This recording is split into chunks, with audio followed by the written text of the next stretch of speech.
Assalamualaikum warahmatullahi wabarakatuh. Salam sejahtera, Bapak Ibu semuanya, mahasiswa, mahasiswi Fakultas Hukum UPM Veteran Jakarta. Pada perkuliahan hari ini, yaitu Hukum Perburuan, pertemuan ke-5, kita akan membahas terkait pekerja migran Indonesia, kemudian dasar hukum dan perlindungan hukum pekerja migran Indonesia. Ini bagaimana? Apa itu pekerja migran Indonesia? Yaitu pekerja migran adalah seseorang yang bermigrasi di dalam negara asalnya atau luar negaranya untuk mengejar pekerjaan. Buruh migran biasanya tidak berniat tinggal secara permanen di negara wilayah tempat mereka bekerja. Pekerja migran yang bekerja di luar negara asal disebut juga dengan pekerja asing. Menurut Undang-Undang Nomor 18 Tahun 2017 tentang perlindungan pekerja migran Indonesia, disebutkan bahwa dimaksud dengan pekerja migran Indonesia adalah setiap warga negara Indonesia yang akan, sedang, atau telah melakukan pekerjaan dengan menerima upah di luar wilayah Republik Indonesia. Maka hal tersebut akan dikatakan sebagai pekerja migran Indonesia. Menurut Undang-Undang Nomor 18 terkait pekerja migran Indonesia yang bekerja dan pemberi kerja berbadan hukum, pekerja migran Indonesia yang bekerja pada pemberi kerja perseorangan atau rumah tangga, pelaut, awak kapal, dan pelaut perikanan, sedangkan yang tidak termasuk dalam golongan pekerja migran Indonesia yaitu warga negara Indonesia yang dikirim atau dipekerjakan oleh badan internasional, oleh negara di luar wilayahnya untuk menjalankan tugas resmi, pelajar dan peserta pelatihan di luar negeri, warga negara Indonesia, pengungsi atau pencari suaka, penanaman modal, aparatus sipil negara atau pegawai setempat yang perwakilan Republik Indonesia, warga negara Indonesia yang bekerja pada institusi yang dibiayai oleh anggaran pendapatan dan belanja negara, warga negara Indonesia yang mempunyai usaha mandiri di luar negeri.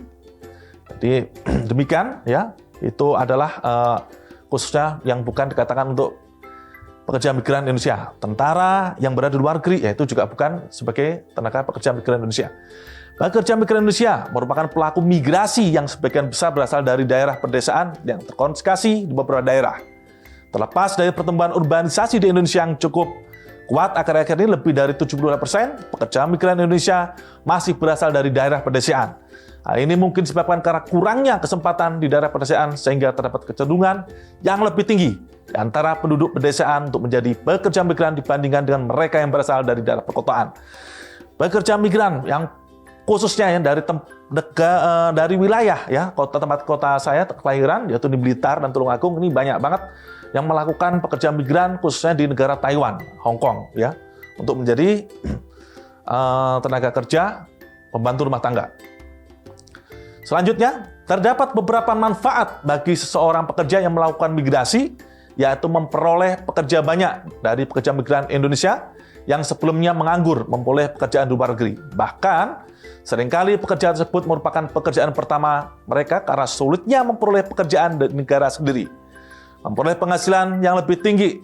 Pekerja migran Indonesia biasanya memperoleh penghasilan sampai 4 atau 6 kali dibandingkan dengan gaji di Indonesia Kemudian memperoleh keterampilan dan pengalaman pekerja migran di Indonesia, khususnya keterampilan dalam memperoleh pengalaman baru selama bekerja di luar negeri, sehingga banyak dari mereka mendapatkan pekerjaan lebih baik sekembalinya ke tanah air.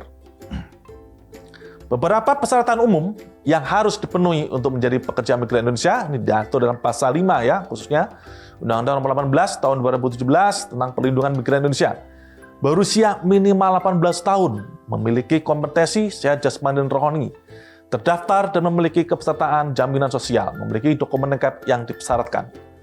Persyaratan yang terlihat mudah namun cukup sulit bagi sebagian orang menjadi salah satu alasan seorang pekerja menempuh jalur lain agar dapat bekerja di luar negeri. Hal inilah yang menyebabkan pekerja migran Indonesia dapat dikelompokkan menjadi dua, yaitu pekerja migran legal dan pekerja migran ilegal.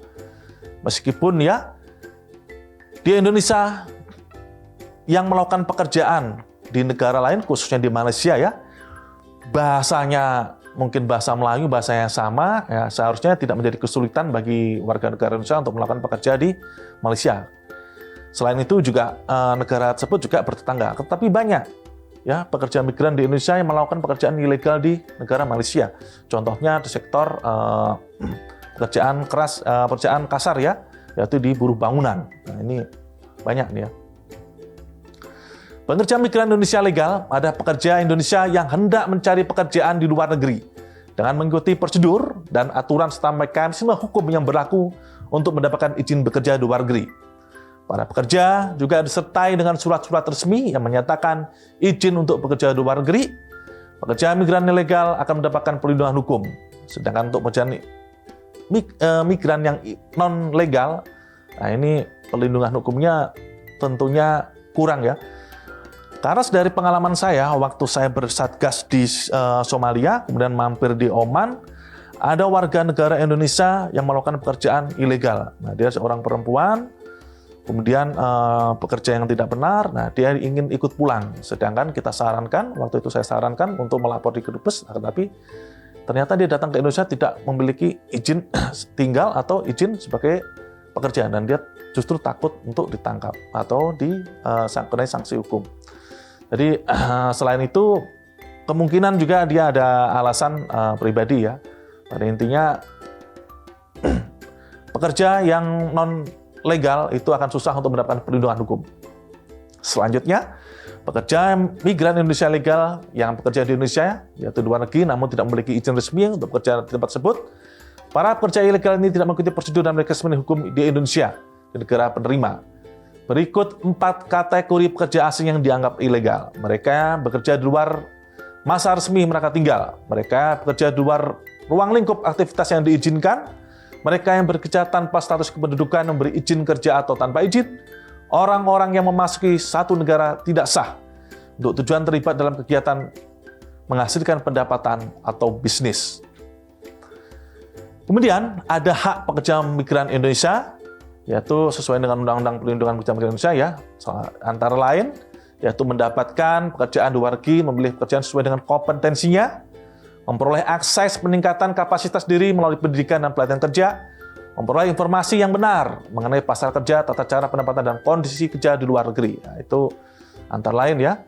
Kemudian selain hak juga ada kewajiban ya. Yang pertama adalah yaitu menaati peraturan undang-undangan baik di dalam maupun di luar negeri, kemudian menghormati adat istiadat atau kebiasaan yang berlaku di negara tujuan penempatan, menaati melaksanakan pekerjaan sesuai dengan pelatihan kerja, melaporkan kedatangan, keberadaan dan kepulangan pekerja migran Indonesia kepada perwakilan Republik Indonesia di negara tujuan penempatan. Nah, ini ada kewajibannya.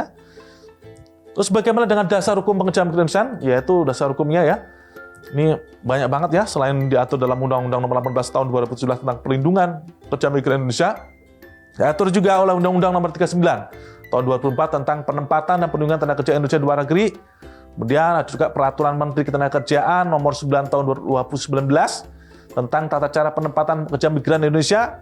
Kemudian ada Peraturan Pemerintah Nomor 22 Tahun 2022 tentang Penempatan dan Perlindungan Awak Kapal Niaga Migran dan Awak Kapal Perniagaan Migran.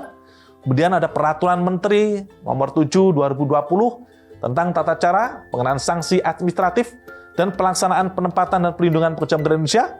Kemudian ada juga Peraturan Pemerintah Nomor 59 Tahun 2021 tentang pelaksanaan perlindungan pekerja migran Indonesia. Kemudian juga ada Peraturan Pemerintah Nomor 10 tentang tata cara penempatan pekerja migran Indonesia oleh Badan Perlindungan Pekerja Migran Indonesia, dan selanjutnya ya, masih banyak lagi ya untuk peraturan pemerintah atau peraturan menterinya.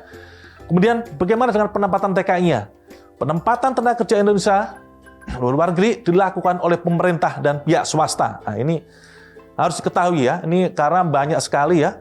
Contohnya di kampung halaman saya, di tanah kelahiran, di kota kelahiran saya, yaitu di Blitar dan Tulungagung. Ini banyak tenaga kerja dari kampung saya yang bekerja di Taiwan atau di Hong Kong. Nih biasanya ada yang ketipu. Yaitu karena dia diajak oleh perorangan. Kalau nggak dia diajak oleh perusahaan swasta. Nah, ini harus diketahui bahwa untuk pemberangkatan tenaga kerja Indonesia yaitu bisa dilakukan oleh swasta, bisa juga dilakukan pemerintah. Apabila itu dilakukan oleh swasta, swasta tersebut harusnya berbadan hukum, ya, tidak boleh perorangan, itu pasti, ya. Nanti akan kita lihat untuk peraturannya bagaimana.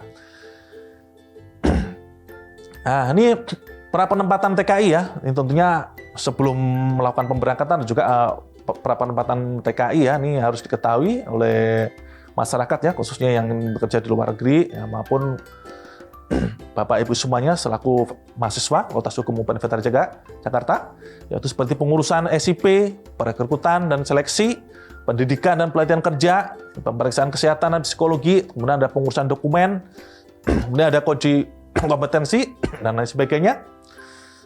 Kemudian ini ya untuk penempatan TKI oleh swasta Pelaksana penempatan TKI oleh swasta harus memiliki perjanjian kerjasama penempatan, surat pemerintahan TKI dari pengguna, rancangan perjanjian penempatan, dan rancangan perjanjian kerja.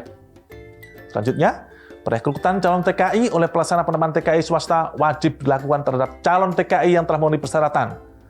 Jadi apabila kita mengetahui ada calon TKI yang di bawah 18 tahun dan dia diberikan kerja, nah berarti yang melakukan pemberian kerja ini tentu melanggar dengan peraturan perundang-undangan, dan kita sebagai warga negara wajib untuk melaporkan ke polisi.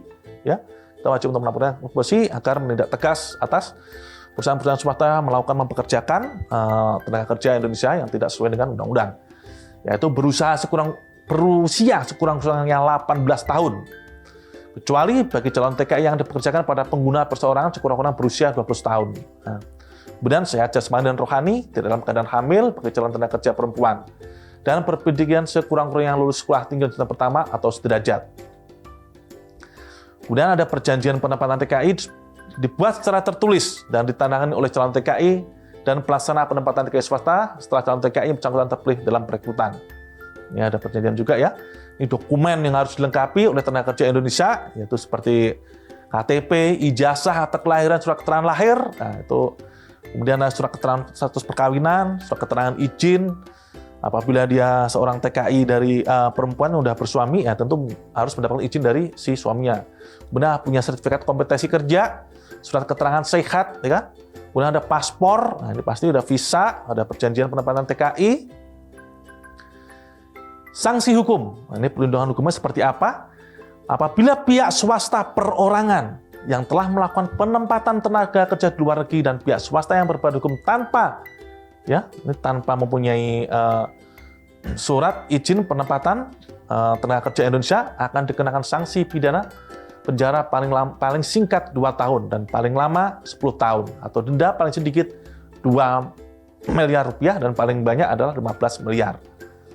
Kemudian setiap orang mengalihkan atau memindahkan yaitu surat izin atau SIPP TKI, melakukan perekrutan calon TKI yang tidak memenuhi persyaratan, penempatan TKI yang tidak lulus dalam uji kompetensi kerja, menempatkan TKI yang tidak memenuhi persyaratan kesehatan dan psikologi, menempatkan calon TKI yang tidak memenuhi dokumen, menempatkan TKI di luar negeri tanpa perlindungan program asuransi, memperlakukan calon TKI secara tidak wajar dan tidak manusiawi selama masa penampungan, dipidana dengan penjara paling singkat 1 tahun. Kemudian paling lama 5 tahun, denda paling sedikit 1 miliar rupiah dan paling banyak adalah 5 miliar rupiah. Kemudian ada sanksi yang ketiga, yaitu tentang perlindungan hukum bagaimana setiap orang yang menempatkan TKI tidak melalui mitra usaha, menempatkan TKI di luar negeri untuk kepentingan perusahaan sendiri tanpa izin tertulis dari menteri, mempekerjakan calon TKI yang sedang mengikuti pendidikan dan pelatihan, menempatkan TKI di luar negeri yang tidak memiliki kartu tenaga kerja luar negeri, tidak memberangkatkan TKI ke luar negeri, yang telah memenuhi persyaratan kelengkapan dokumen, dipidana penjara paling sedikit yaitu 1 bulan dan paling lama 1 tahun, atau denda paling sedikit yaitu 100 juta dan paling banyak adalah 1 miliar rupiah. Ya. Itu demikian materi pada hari ini terkait penjelasan pekerja migran Indonesia dan perlindungan hukumnya. Ya, sekilas pemaparan pada hari ini dari saya. Akhiri ucapan sekian dan terima kasih. Waalaikumsalam warahmatullahi wabarakatuh. Fakultas Hukum UNER Jakarta, Jaya, Jaya, Jaya, bela negara.